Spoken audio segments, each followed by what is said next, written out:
Good morning. Good afternoon. It's Monday, January 3rd. Still working on the new year. I'm going to cover two things in this video. The first has to do with trimming bowls, because yesterday I did the demo of trimming the bowl, throwing the bowl. Well, I actually ended up throwing 8, but I was bad, and I didn't cover them with plastic last night, and I didn't wake up as early this morning as I had set my alarm to do, and the rim on all of them is relatively dry. Luckily, it's a bowl, okay? So, and I had thrown it pretty well, so as I checked the wall thickness, really the bit I need to remove is down here. All of this is still fine. That's a perfectly okay wall thickness and a okay exterior texture. So what I need to remove is down here, and that part is still moist enough for that to be a normal process. So we're okay. I'm okay. It's just dirt, right? So if for whatever reason they've been too dry to trim, they would have just counted as practice spots. So now I'm getting ready to trim these, and I want to talk about one of the advantages of attending workshops in person with artists. Okay, so given these plague times, a lot of us have adapted to getting our education online and through videos like this. And that's fine, except it's limiting in two ways. One is you're limited by the camera angle and the choices of the editor, if it's an edited video, as to what you're going to see. You're only going to see what they allow you to see, which means that often they edit out or just don't show you their mistakes, and what's more important, their solution to the mistakes.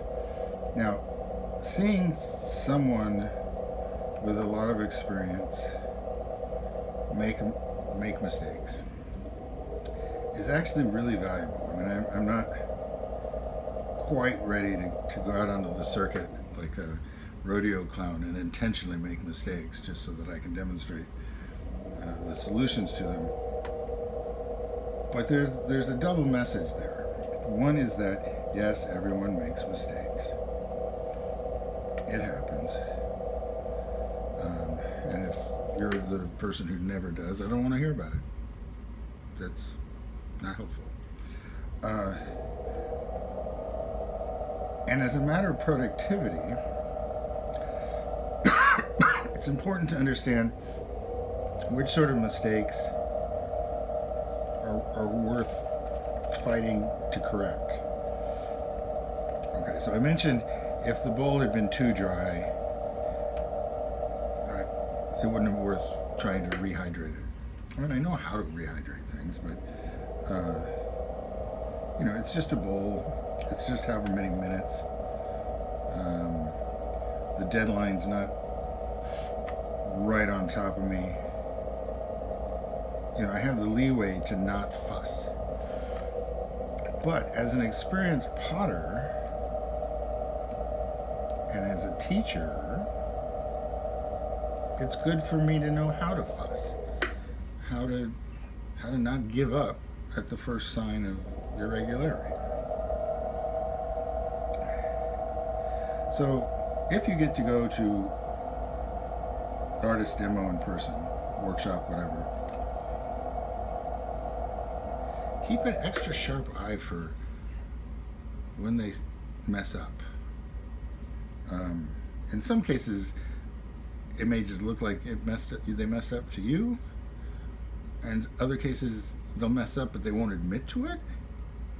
You might get a tiny little cuss word under their breath and then they just keep working. Hopefully the good ones will admit to what just happened and talk you through how they're going to fix it.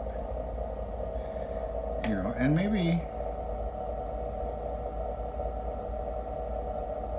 maybe politely, or you'll have to prompt them from the audience and say, "So that thing that just happened, was that intentional?" You know, it's a polite, much more polite than, "Why are you being so sloppy here in front of the paying public?" So, anyway, I'm hoping to be able to do some in-person workshops in the coming year. But as we're finding out, it's not always up to us as to what's possible. Sometimes it's a group effort. So, anyway, 8 bowls, no worries. Taking it easy with a brittle rim. Have a good day.